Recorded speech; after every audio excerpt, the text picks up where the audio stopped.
I mean, I would say today the biggest issue in agriculture is labor, labor, and labor. But our advantage in agriculture is technology. And if we ever lose that advantage, we're toast.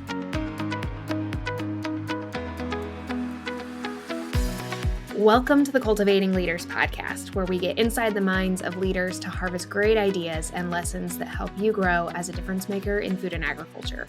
I'm your host and curiosity captain, Nicole Ursig. Today's guest has spent his entire career at the intersection of policy, trade, and agriculture.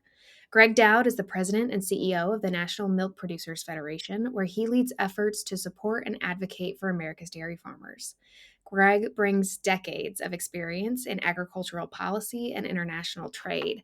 He served as the chief agricultural negotiator in the Office of the U.S. Trade Representative. He's also held leadership roles with the Senate Agriculture Committee, the Commodity Markets Council, and the National Cattlemen's Beef Association. What an incredible career. Gregg, welcome to the pod. Either that or I just can't hold down a job. I'm not sure which is it. I love it. What did we miss from your bio? What would someone not get if they were, stalking you on LinkedIn? That I'm just a farm kid from Jewell County, Kansas. My patented story is that I've been in DC 33 years now, which means I'm of absolutely no value to anyone in the outside world any longer. That's pretty much it. So, no, I grew up on a hog, cattle, wheat, corn, soybean farm in north central Kansas. Dad is retired, and the next door neighbors and the cousins do the farming. I'm still a partner in a cow-calf operation back in Kansas. I have a horse farm in Maryland. As we speak, the hay crop is going down. I'm grabbing a bunch of the neighbor kids, and on Thursday afternoon, we'll throw about 600 bales in the barn. So small square sale. If anybody needs something to do Thursday afternoon around south of Annapolis, Maryland, let me know. Come by. I'll put you to work. Was in 4-H, a state FFA officer, AGR. So, the straight line ag pedigree all the way. Love it. Well, all of those things are great. You are on the line with two fellow K-Staters as well. Oh, okay. Yeah. So I was a bachelor's in animal science pre-vet and then a master's in ag econ. Okay, Gregg. Well, how does one go from a Kansas farm kid to spending 33 years in DC? Well, the beginning of the story, I think, is the most important, is getting that first job out of college. You got to really work at it. And that was, for me, 1991. It was a recession. I wanted to be a grain trader. Nobody was hiring in the grain trade. In fact, they were laying people off. I had a summer internship with Dow Chemical the summer before. They were the ones that convinced me to go to grad school. So I ended up getting a job. My first job out of grad school was with U.S. Wheat Associates in Portland, Oregon. And U.S. Wheat is the entity that 15 overseas offices. They do all the marketing and market promotion work for wheat exports around the world. And so I was the very first assistant director of the office in Portland in 1991. And then a year later, they brought me to DC to be their economist analyst.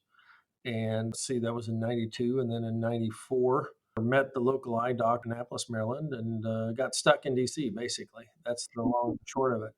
So I never really had any interest in coming to DC, although it was an interesting place, but working for US Wheat was a great opportunity. And then from then on out, I just had to figure out a way to, keep myself employed in DC. So that is amazing. So small world. I worked for US Wheat Associates way what? back in the day. Yes. What did you do for US Wheat? So I was a communications contractor for several years. So small world, but also US Wheat makes sense as a Kansas farm kid because Kansas is the wheat state. Yeah. So 1990, 91 to 97, US Wheat, and then 97 to 2000, I worked for a private consulting firm called World Perspectives as an analyst economist. And our clients in those days, this is a company owned by the great Carol Brookins, a very famous person in the 1980s and 90s. She was one of the people that helped do all the politicking behind the scenes to create the Uruguay round of WTO negotiation from the private sector. So our clients at World Perspectives were all of the multinational grain trading firms in the world, except for 2 or 3. So the Europeans, the Japanese, Canadian Wheat Board, we're all clients. And so we wrote 8 to 10 pages a day of analysis on commodity markets and world trade and politics. and great experience learning from some of the best people on earth, great mentors in that time period. And then in 2003, I went to NCBA. Wow, you have had quite the career. Okay, so I want to talk about your time as a chief agricultural trade negotiator because you would have been leading this, right, for USMCA. Tell us what that was like. So yeah, when I was there, we did USMCA. We did the most well known for doing the ag piece of the China Phase One agreement, which was a year of my life, 33 negotiating sessions, hundreds of hours doing battle with the Chinese. We fixed some 57 trade issues between the U.S. and China and agriculture. So that's a pretty historic deal. And then the Japan Phase One agreement as well, which I consider, frankly, to be one of the great ag trade deals of all time. Canada, Mexico, China, Japan, that's over half of U.S. ag exports that we kind of, in Kansas Farm Boy terms, we overhauled while I was there. That's an incredible accomplishment. What is it like to negotiate at that scale, knowing you're representing an immense amount of complexity and obviously dealing with cultural challenges and lots of people who want different things and not just on two sides of the table in multiple facets? So it's very, very complicated, is the answer to that. And you have to know a lot of things. You have to know the culture a little bit. And that first year with US Wheat in Portland was a tremendous experience. I think in that year we brought in something like 30 or 35 foreign trade delegations for all around the world. Ate with chopsticks several times a week, meeting with the Japanese grain trade. 11 Japanese trading houses were in Portland in those days. And my boss, John Oates, is one of the great, he was a former FFA ag teacher, department head of ag ed at Oregon State, one of the great mentors of all time. Unbelievable. I owe John a lot because he traveled in 60 some countries. Today I've traveled in 44 countries, many of them many, many times. And you learn how to do this. John taught you how to do this. And when you're in the heat of battle going at it, what you would say, well, is it you're talking about tariff numbers? No, not in agriculture. You're talking about sanitary and phytosanitary issues. You're arguing and over things like beef hormones and ractopamine and testing protocols and safety protocols and what's the difference between the European way of meat inspection and the HACCP plan in the United States? It is incredibly technical. And the great advantage that I had is a couple of things. Is I'm one of the few guys in Washington or as an ag economist that understands the grain business and spent years in the grain business and also spent years in the livestock business. So, growing up on a hog and cattle farm, working at NCBA, what I have found, I'll be honest, that there are few people in Washington that understand the livestock industry very well at all. Or supply chains, you have to understand supply chains, you have to understand international trade, how we, what goes on a container vessel, how that whole process works, what will work in the real world, and how to negotiate that and realize that, I understand what you want, foreign country, but that won't work. So this is what we have to do to make it work and actually facilitate trade. That's that's a skill set that it takes a long time to learn these industries and how they work. And with dairy, I was on the K-State dairy cattle judging team, and in 1988, I won the Fort Worth Collegiate Dairy Cattle Judging Contest. But that doesn't make me understand anything about the dairy industry, let me tell you. So it's really interesting to me right now to be learning and yet again another industry, another commodity, another supply chain. Agricultural supply chains domestically and internationally, guys, are really complicated. On wheat, corn, and soybeans is pretty straightforward. We know what we do with a soybean. We know what we make livestock feed or ethanol out of corn. But on the meat side of the equation, you have to understand we sell $500 million worth of chicken feed to China a year. We sell everything but the move. And all the parts and pieces, whether it's hides or tongues or whatever it is, variety meats of pork. Where do all these things go? Who your competitors are, what the trade flows are, what are the economics, what is the seasonality of all of these commodities, and then you get into the fruits and vegetables. Holy moly, the seasonality and the trade flows are really interesting. that ag job at USTR, that portfolio, US ag exports today are somewhere around $175 billion with a B. It's one of the biggest things the US exports. So it was pretty funny early days on the job. My boss, who was the famous Robert Lighthizer, who was the U.S. Trade Representative in the first Trump administration, everybody's homework assignment. We'll talk about this in a minute, but everybody's homework assignment was a couple months ago. Tucker Carlson interviewed Bob for an hour and a half. Everyone must go find that interview and spend an hour and a half. And once you hear Bob lay out what we're doing here today, what President Trump is doing with tariffs, you'll get it. It's one of the pieces. Tariffs are one of the pieces of U.S. industrial policy that we're trying to develop. The complexity that comes with navigating agriculture as a whole, but especially agriculture trade, what do you think set you up for success in being able to navigate all of that complexity? Well, I think being a farm kid, honestly, and what I see in Washington today, I'll be honest with you, there's not that many farm kids left in Washington. Far fewer than when I started here 33 years ago. And there, you have to have a genuine curiosity about, okay, I'll use this example. How does ADM procure wheat and turn it into flour, and how do they sell it? You think about Cargill, who supplies beef to Outback Steakhouse. Did you know that Outback Steakhouse only buys beef once a year? They only price their beef once a year. Used to be twice, now it's once. Why? Because they don't want to change their menu, because reprinting their menus is one of the most expensive things that they would have to do.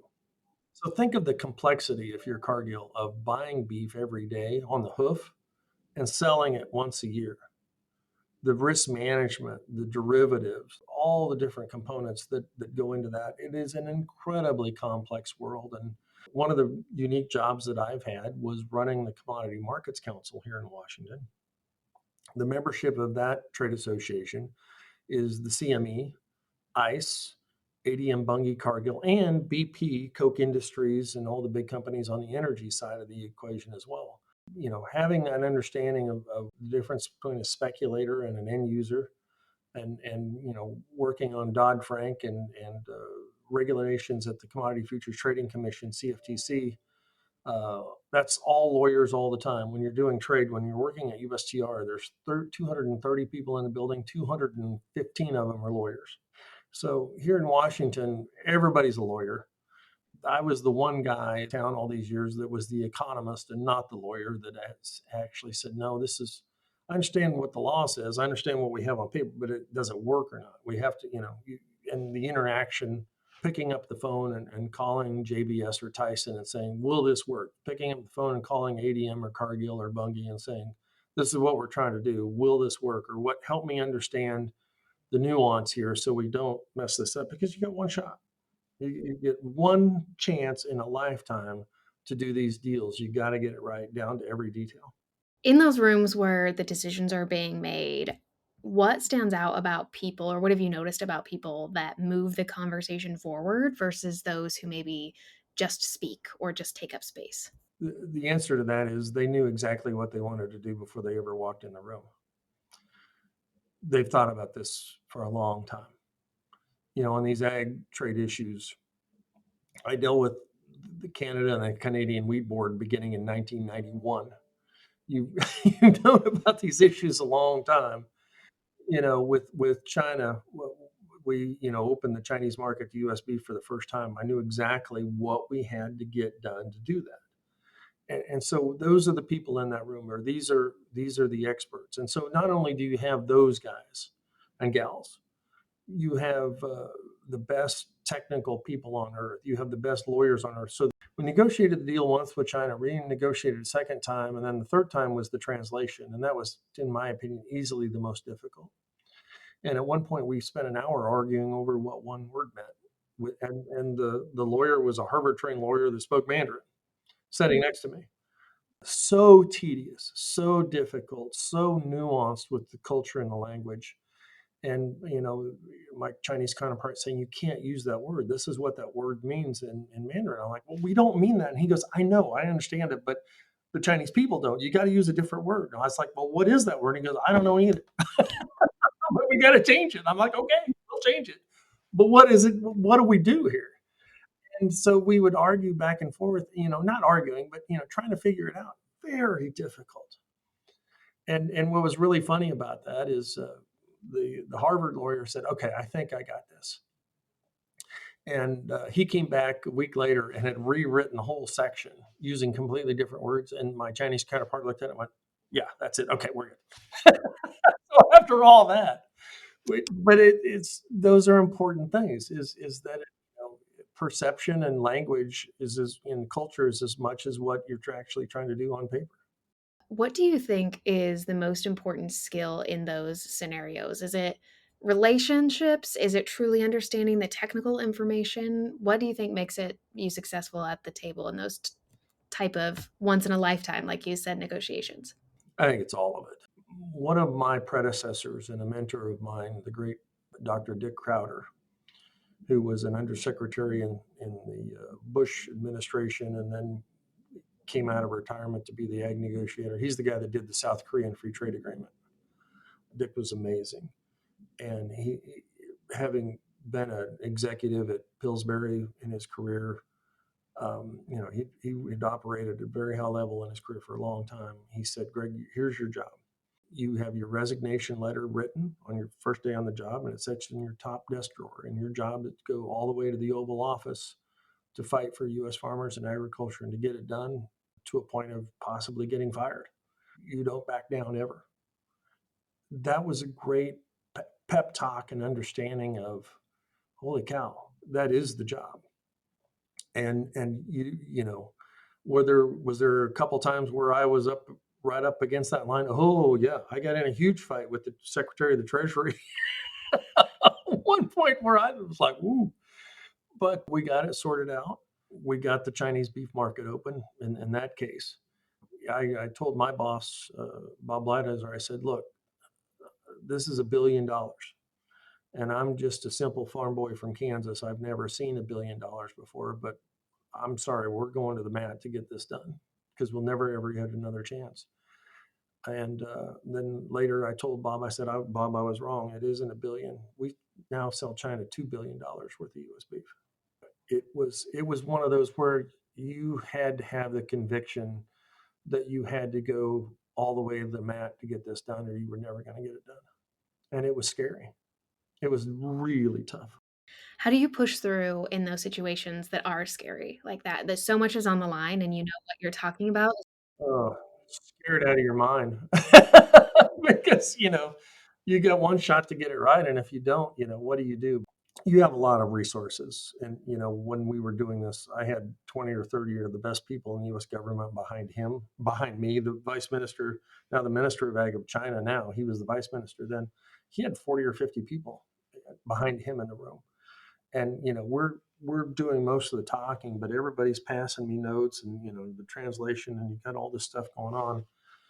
We have a book this thick, and you're going down through it with all the issues. 57 issues is what we discussed in this whole thing. You understand what you're doing, but at some point, it's just you and him, and you're just going back and forth trying to figure it out. At some point, did I press him too hard and he got mad at me? Yeah, but you have to find where that balance is. Mhm. It's part of it, right? Yeah. You talked about being willing to go to the mat as far as your like letter of resignation. So, what is a value or principle that you refuse to compromise on?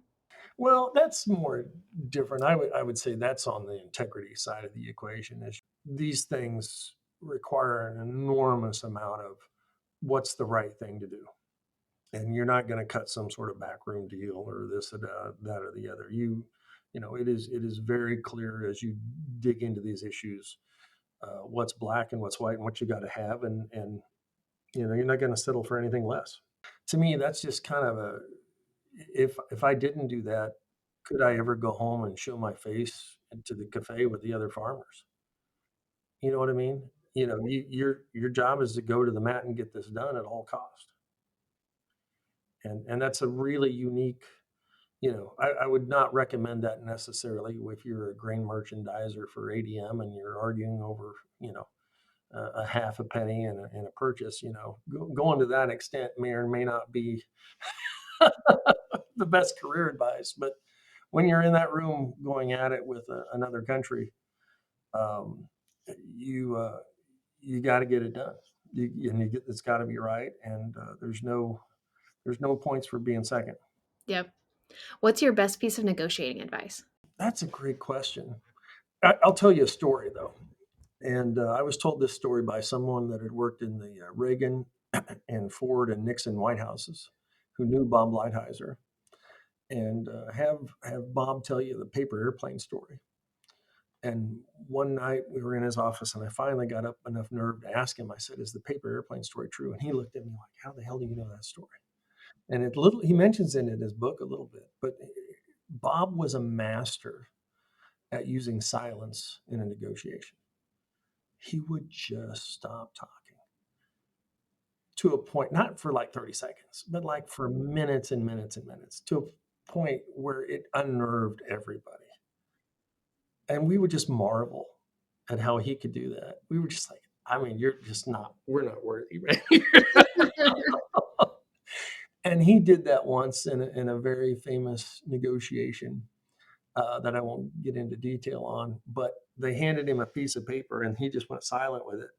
And then after several minutes, he very slowly and methodically folded it into a paper airplane and went back across the table. Did it work out? Yeah. Bob Lighthizer. I mean, you got to think about this. You're Donald Trump's trade negotiator. How tough a dude are you? Bob is unbelievable. I mean, the guy is one of the smartest guys I've ever come across. By the way, the other smartest guy in the room was Ambassador C.J. Mahoney, and C.J.'s from Russell, Kansas. But C.J. went to Harvard and then Yale Law. He's a little smarter than us K-State kids. I'm not gonna lie to you. CJ today, he's the guy that did USMCA, and I mean that was negotiations like that thick. Where does he do today? He just got promoted the other day. He's now the general counsel, one of the head lawyers or the head lawyer for Microsoft. He's a very, very smart dude. It's amazing to hear about the incredible smarts of people in the room who are doing this. Well, and these other countries, they have their best and brightest as well. And these folks, that Japanese negotiator you're across the table from, he's been doing this for 30 years. He's been trained since he was in high school to do this. Think about that as well. That's a little different than you. That's right. A couple years, yeah, tops. Yeah. Mm-hmm. Can you tell me about a time that a farmer or rancher influenced your perspective on a policy or a decision that you're a part of creating? Yeah, that's a great. I have a story for you there too. It was one of my first days on the job with the cattlemen, and we were at the big board meeting, and I had a rancher come up and put their hand on my shoulder, and I was talking about trade because I'd worked for U.S. Wheat and the importance of trade in beef, and they came up to me in a very sincere way and put their hand on my shoulder and said, Greg, that's okay. You can work on the trade staff, but it's never really going to be an important thing for the beef industry. From that minute on, it was like it was a calling. It was like, you know what, we're gonna help people understand how damn important this is going to be.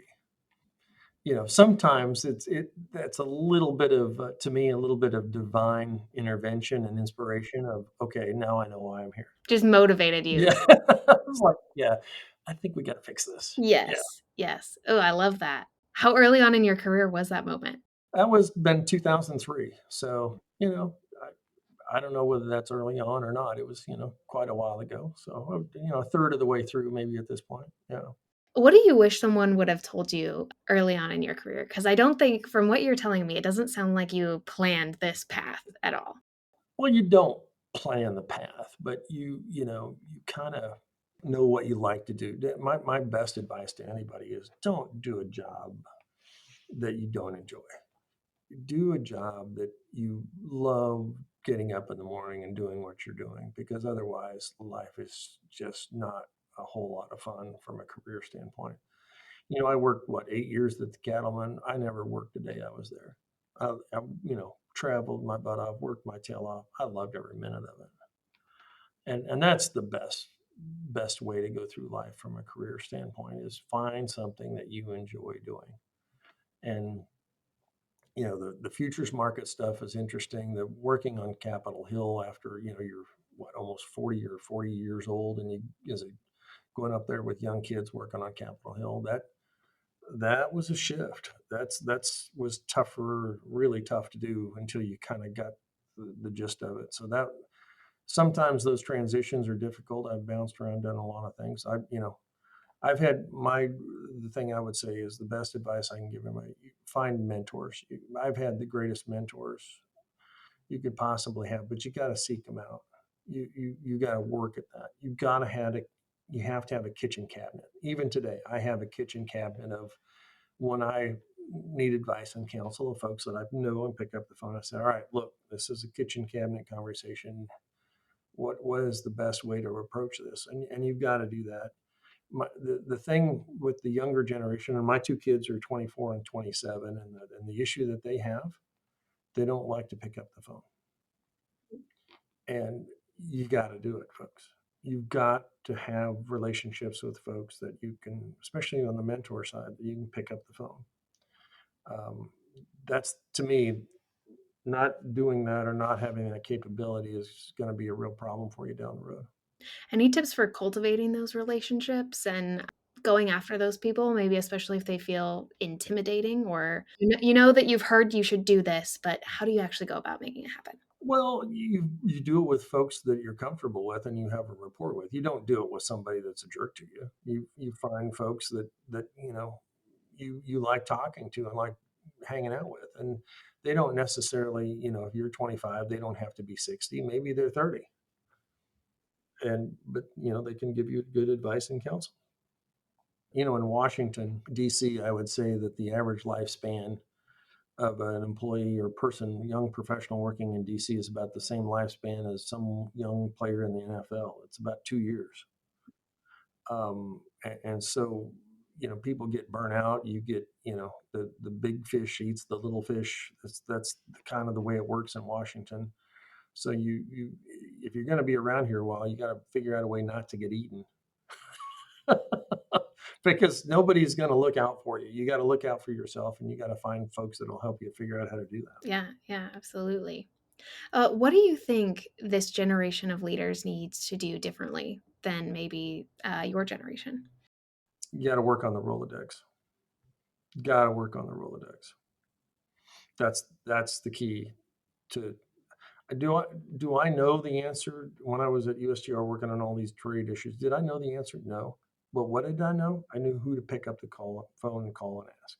That's what makes you successful. Absolutely. The people around you. We always talk about AFA, your network is a personal asset. Absolutely. And keep in mind that, and this is a great thing I tell folks out there, is your friends that you've made in AFA, that now you're the junior traders at the whatever desk for whatever companies, or the junior buyers or whatever, you know what I mean? You're the junior salesperson. In 30 years, you're going to be the head of something and they're going to be the CEO of something. But you're still going to have that same relationship 30 years later that you have today. Yeah, only a couple more years under the belt. Absolutely. Right. But I think what you highlight, Greg, is it's important to maintain touch with those folks. Absolutely. And as you talk about building that kitchen cabinet, they can also be people that you pick up the phone and call and get advice on and perspective from and that kind of thing throughout your career. It doesn't always have to be someone older than you. It can also come from your peer group. That is exactly right. How can we better prepare ourselves holistically, I would say, as leaders in agriculture to lead in this next chapter of agriculture, especially if you look at the economic environment that we're in today and what seems like a mass amount of uncertainty? There's an old FFA adage, you got to wanna. I think that was a Zig Ziglar thing, maybe, or something. I don't remember where it came from. But as I was a commodity analyst, and I've always had an insatiable interest in reading and understanding current events and markets and what's going on. And so the best advice is you can't stop learning. Even if it's, you're working on something that's very tedious or whatever, you need to keep yourself more well-rounded in terms of, I'm not saying you got to listen to 10 podcasts a day, but you know what I mean? Reading and on the internet, you've got, access to all kinds of information anywhere in the world. Keep up with what interests you. Become an expert in different areas. Keep up to speed in what's going on. That's what you have to do to be successful. You can't stop learning or you're dead. Yeah, absolutely. And in agriculture, I think we talked about is with the complexity, there's always something new to learn. Oh my goodness. I spend hours a day just reading. Mm-hmm. I'll be honest with you, I'm not a big podcast person. My wife and my son are huge podcast people. So they keep me in the loop. I'm not on Twitter and all that. I can't do it. But my son was an assistant for Sandra Smith at Fox News in New York City. His Twitter account, his access to information is second to none anywhere in the world. So he just sends it to me. So that's how I get. You have your own personal curator. I have my own personal curator. Exactly. Um, He's damn good at it too. Let me tell you, that's incredible. he's already done it at the top of the world.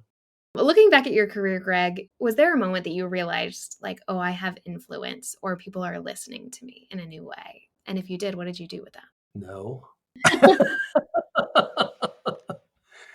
I don't. How to describe this? It's the job in DC. It's not the person. And I learned this, I think, a long time ago when I was at the Cattlemen. I had a lot of people contacting me, talking to me about issues and stuff that I had no business, but it was just because I was in that role. And you begin to have a network, and so you were swapping intel back and forth, and you were kind of in the know of what's going on. But what did I realize? I realized that if I ever left that job, my phone would stop ringing the next day. So, so much of it isn't about you, it's about the role. In my opinion, you keep that in context and perspective, it'll help you. So much of doing what I do in Washington isn't because of the name, it's because of the position that I'm in. And as you change positions over time and do different things in and out of government, you learn that, look, this is the job. What mindset have you approached navigating those different career changes with? Since you've done a lot of different things, how did you know this is the time to go to something different? Time to leave maybe one job behind where your phone will stop ringing on a certain topic and start ringing on another? Yeah, I didn't. I mean, some of those transitions were going from the cattleman to the Senate Ag Committee was a very difficult transition, but I knew if I was going to do something else, I had to do this step to go to the next step. I would have never been nearly as successful as the ag negotiator had I not spent time up in the Senate. And that's why so many people that have been staff members on a Senate committee staff, not personal staff, but committee staff, get pulled into the administration and big jobs. Those are really talented people that write the laws on these committees, whether it's the health committee or ag committee or finance committee or whatever it is. Once you do those jobs, you have a really good skill set in terms of negotiating, in terms of seeing how the government works overall, but then go into the executive branch and know how to get things. It's all about knowing how to get things done. Then you do that for a while. You come back out of government, running a trade association. You have that context and understanding of being on both sides of the table and knowing what the person on Capitol Hill needs versus knowing what the industry is trying to get done. That having that perspective and how to thread that needle and what'll work and what won't work is you do that a couple times and all of a sudden you become really, really valuable to say, here's the strategy. This is how this is going to work. This is how we're going to do this. And because you know what works and what doesn't. Yeah, because you've been there. Right. It's like coaching a basketball team. You know what plays generally are going to work and what aren't. What do you think is most valuable as you think about these different things? Because I think there's a lot of coaching that young people receive of like, oh, a lot of people are job hoppers these days. They're not staying in one spot. Does that different experience have value? And can you lead in some of these scenarios if you haven't been on that side of the table? Or if you, I mean, for example, you don't necessarily come from a dairy background, but now you're advocating for dairy producers. The way I was approached for the dairy job was, and I wasn't really that interested in it, but it was like, Greg, you know everything else in town how to do this. We'll teach you the dairy stuff. You already have all the other experience in terms of know how to drive a strategy, get things done, how it all works. And that was true. So it was just a matter of, okay, I'm shifting from the Yankees to the Royals or whatever it is. You understand the concepts of the game and how to do it. You're just changing what jersey you have on. A lot of truth to that, I think. And being a beef guy, switching to dairy is not that. It translates pretty well. Now, the marketing side of it and the federal milk marketing order and all that, that's really, really complicated. But that, as an ag economist, you understand markets and you're like, okay, I can learn this, and I have had to learn it. And so that was, when we did Canada Dairy USMCA, great experience to know, okay, I get enough of this to know how it all works. The answer I would say today is, in Washington, you have to bounce from place to place to place to move up. There's no way to do it within one organization. It's not possible. So that's the successful business model. In corporate America, I would say more and more, whether you're in data analytics and then you jump over and do some management, and then you jump over and do some risk management, whether you do that within the company and different divisions of the company or different companies, I don't think it really matters this day and age. But as you get towards the top, you got to be well-rounded. You have to have a different perspective and different views in terms of, whether it's dealing with people or dealing with issues or dealing with customers. You've got to have all those different experiences in order to work your way up. And that managing people thing is, it's a real skill set. And to do that well, you've got to be. That's the hardest job. Part of my job every day is dealing with people. They're a pain in the butt. And also the best part of the job. Yeah. So, by the way, I've also learned, as being the boss now to a couple trade associations and different things. Being the boss sucks. You know that? Because usually when you're the boss, the only reason you're dealing with the issue is because nobody else could fix it. So it's worked its way up. Now you've got to figure out how to fix it because nobody else could. That's so you get all the dirty jobs as the boss. It's really no fun. You're really selling people on leadership here, Greg. Yeah. What advice do you have for people who want to rise to that next level of leadership, whether it's seeking different experience or, looking at how to become a better people manager? What advice do you have to grow? I think you just have to work at it. I don't know that there's any, silver bullet piece of advice. I think, yeah, I would go back to the basic things: is have mentors, have a kitchen cabinet. You got to work and learn and do every day, and you got to want to love it. It's got to be something you enjoy doing. I could never manage people at a grocery store or at UPS or something. I just, that's, I enjoy the agricultural industry and the people in it, and that makes the rest of it easy. Okay, Greg, we are going to move into what we call rapid fire. So I'm going to toss you some questions and just try to give me a 1 sentence to 30-second answer on these. What is one lesson you had to learn the hard way? That's a good one. I don't know that I can. I would just say that the lesson is sometimes you learn things in life from people on how not to do it. Amen. Amen to that one. And just kind of leave it at that. It was a lesson where I got some advice not to take a job because it wasn't the best situation, and just a few months into it, I should have taken that advice. It was a mess. It was a bad deal. Yeah, and but you learn from that. Those are lessons you take with you the rest of the way. Let me tell you. Yeah, they stick with you. Yeah. What is the best piece of career advice you've ever received? I would say that advice from Dick about having your resignation in the top drawer and not ever backing down. I wouldn't recommend that for every job. That could get you get you to use that pretty Yeah, quick. but for that one, in that particular circumstance, that was the best advice of all time. So the advice you needed in the moment. Yeah, I mean that. How do you be successful? You don't ever back down all the way to the top. Make them tell the president of the United States no. That's. I mean, let me tell you what. That gets pretty scary, folks. That gets pretty scary. That air's pretty thin up there at that level. Let me tell you. You better know what you're doing. What is one issue you believe will define the next decade of U.S. agriculture? Yeah, do you go with the technology side of the equation, or do you go with the labor and the people side of the equation? You could argue it either way. I mean, I would say today the biggest issue in agriculture is labor, labor, and labor. But our advantage in agriculture is technology. And if we ever lose that advantage, we're toast. That's a great answer. Fill in the blank here, Greg. The future of agriculture depends on. I would say technology, our ability to adapt. So here's my standard spiel on this. We have a lot of venture capital in agriculture spending billions on new technology. But if we can't get our government to approve this technology, where we can commercialize it and the people that made that investment can get a return on that investment, what's going to happen? That venture capital is going to dry up. It's going to go to some other industry where they can get that.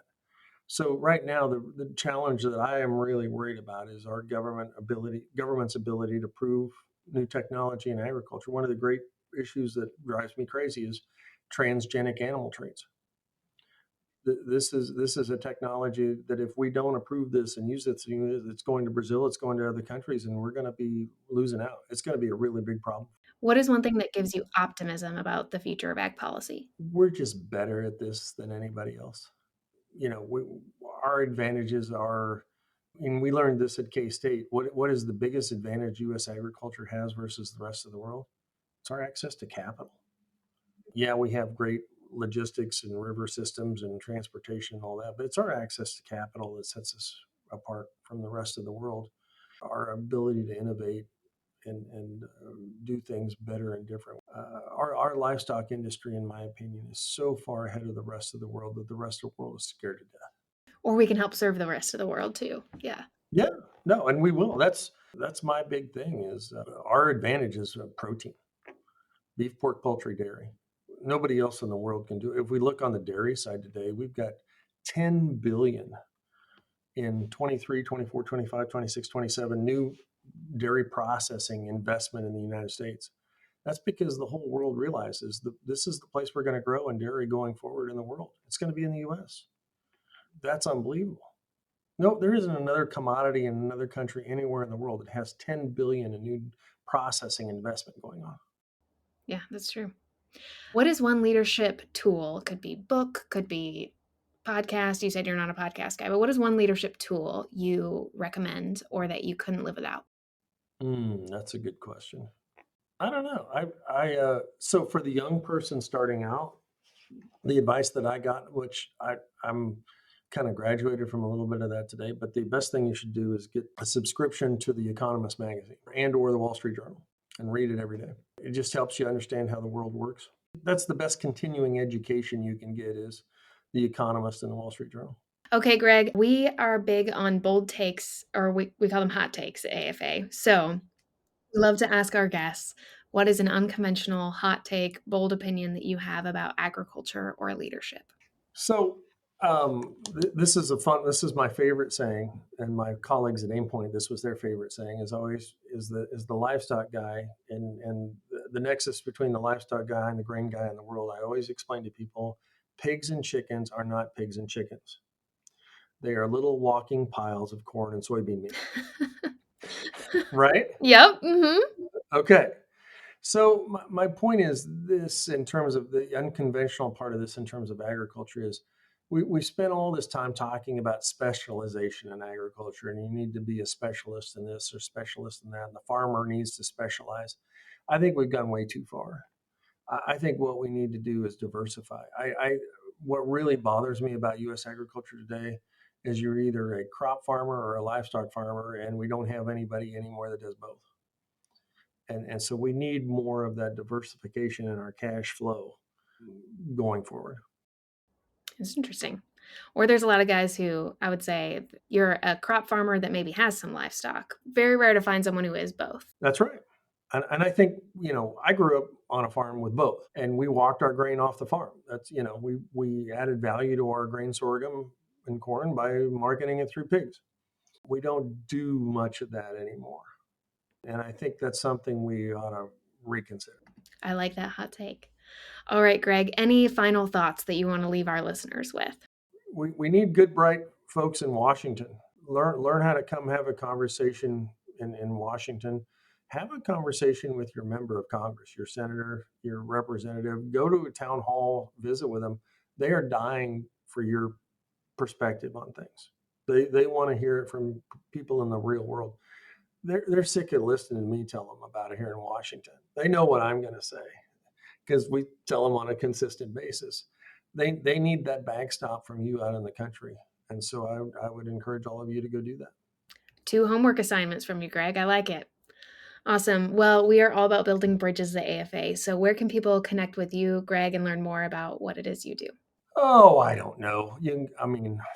See, that's the thing, as I'm not on X or Twitter. I'm not on Instagram. I am on Facebook, but that's typically just my friends. So LinkedIn may be the best way to do that a little bit. I'm not real active on it, but you can track me down that way is maybe the best way.